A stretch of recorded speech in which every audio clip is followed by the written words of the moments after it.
Ribbon of Hope Survivor Award is presented to Ceil Gallucci. I'm not quite sure how to even begin to describe Ceil. She's undoubtedly the ideal volunteer any organization could have or want. Ceil first came to Komen shortly after her diagnosis 12 years ago. She quickly formed a race team, Team Catfish, and for those of you who didn't read the program book, it stands for Ceil's absolutely terrific friends and family in support of her.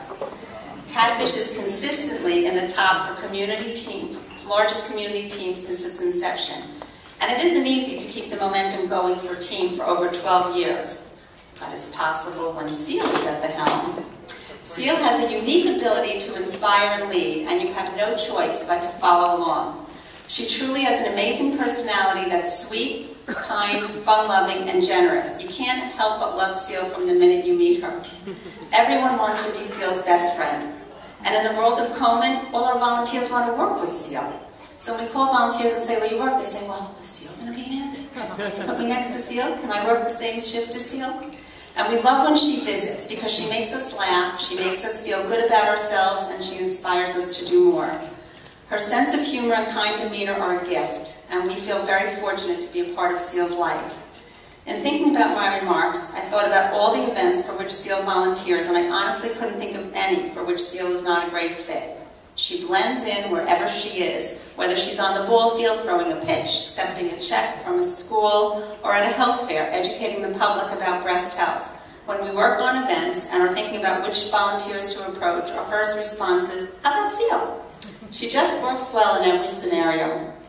In fact, this is the first year that Ceil and her husband Mike are guests at Spirit. Typically they're in the back volunteering and selling mammograms or pink prize tickets.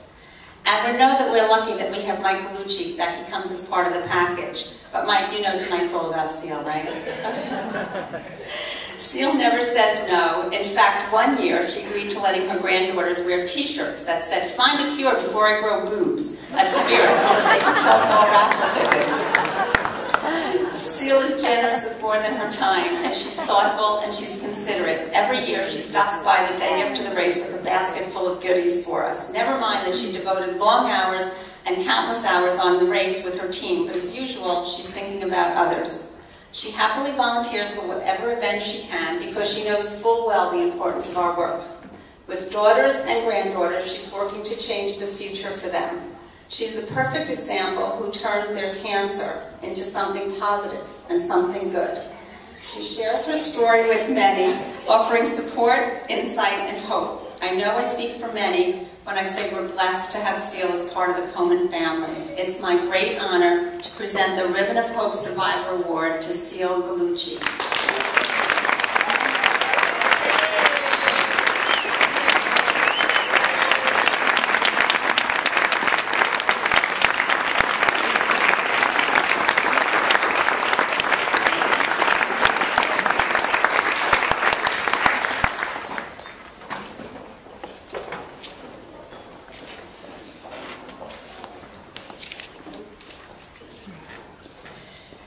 Thank you, Nancy.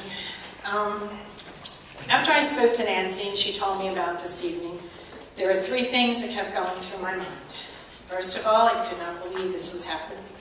Second of all, as every woman in here would have thought, what am I going to wear? And third was, oh dear Lord, I have to make a speech. I enjoy watching the Academy Awards and the Golden Globes and the Tonys, and the main reason I like watching them is because I can record them. And I can fast forward through the commercials, and I can fast forward through those speeches. Well, I apologize to you tonight, but you can't fast forward me. But I now understand why they need to make these speeches, because no one ever receives an award alone. And those who share in this honor need to be thanked and told how much they are appreciated. So I thank you in advance for your patience. When my children were growing up, they had a principal, Sister Nora. And whenever Sister asked you to do anything, you always said, "Yes, Sister, absolutely, Sister, absolutely no problem, Sister." And the reason we all said that was because Sister never asked you to do anything that she herself would not do. Well, a few years have passed, and the answers are the same, the names have changed, And it's now, yes, Nancy? Absolutely, Janine. I have absolutely no problem doing that, Monica. And the reason is the same, because these women would never, ever ask you to do anything that they themselves would not do. 12 years ago, when I was diagnosed with breast cancer, I did everything I thought I needed to do for the medical aspect of this journey, but I had no one to talk to for the emotional part. So I went to the BCRC office in Princeton, and it was there that I met Nancy and Janine and Jean Rodney. The compassion, care, and guidance that they gave me during that time was my beginning of my passion to be involved with Komen and to become part of a team to bring awareness to breast cancer and fight for a cure.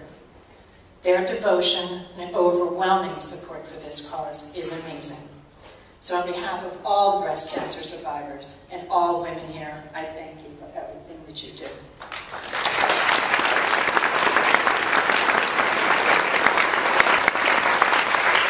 I am an only child, so growing up, friends meant an awful lot to me.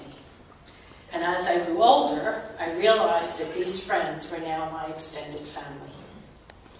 I've read somewhere that if you have more than one friend, you have more than your share.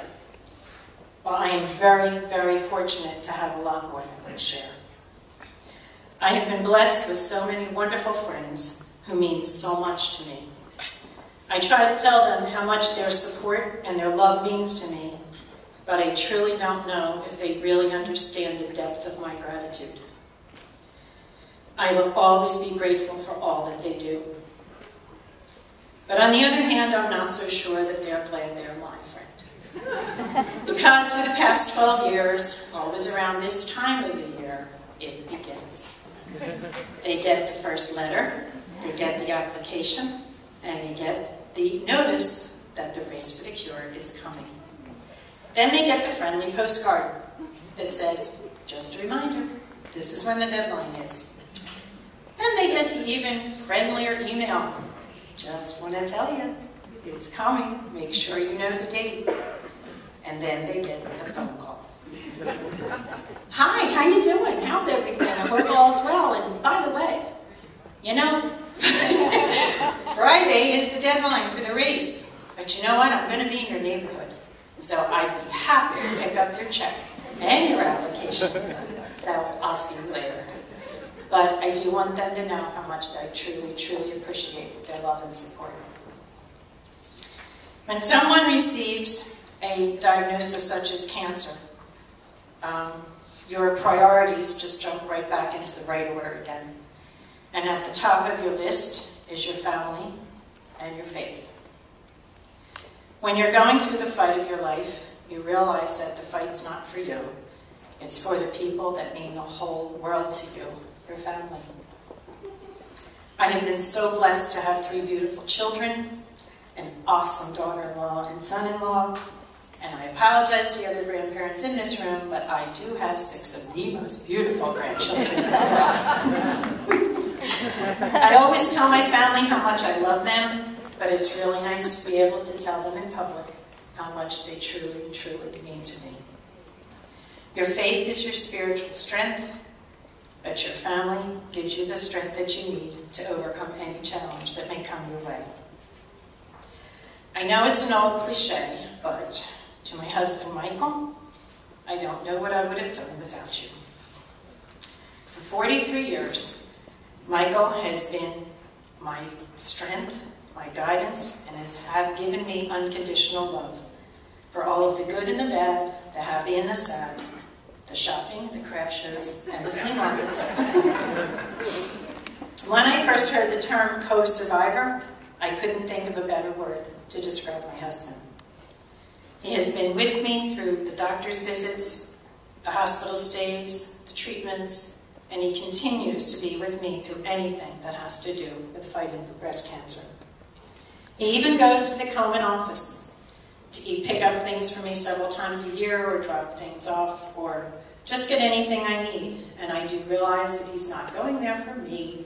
He's going there because he wants to see the beautiful women in the office. But that's okay, because they are.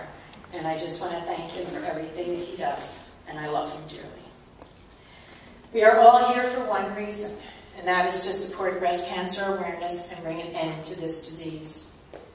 One year during the month of October, I was in a store and I happened to pass a display that was supporting breast cancer, and the display had a lot of pink ribbons around it.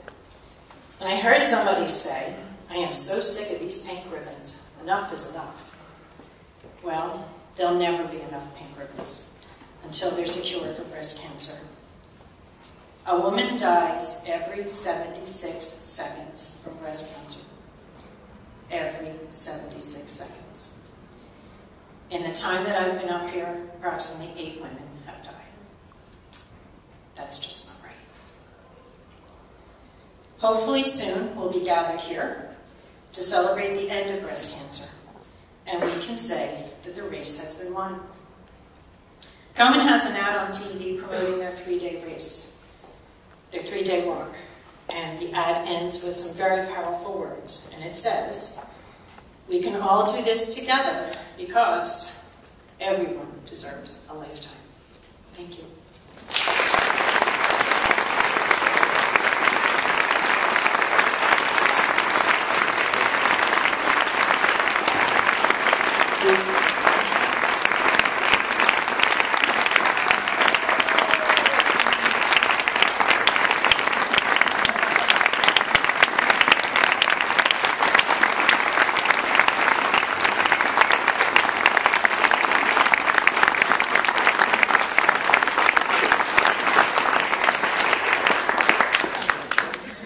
Ceil, you hit your marks, you look beautiful, your remarks were great, and nobody fast-forwarded or left to go to the bathroom because I was watching the door.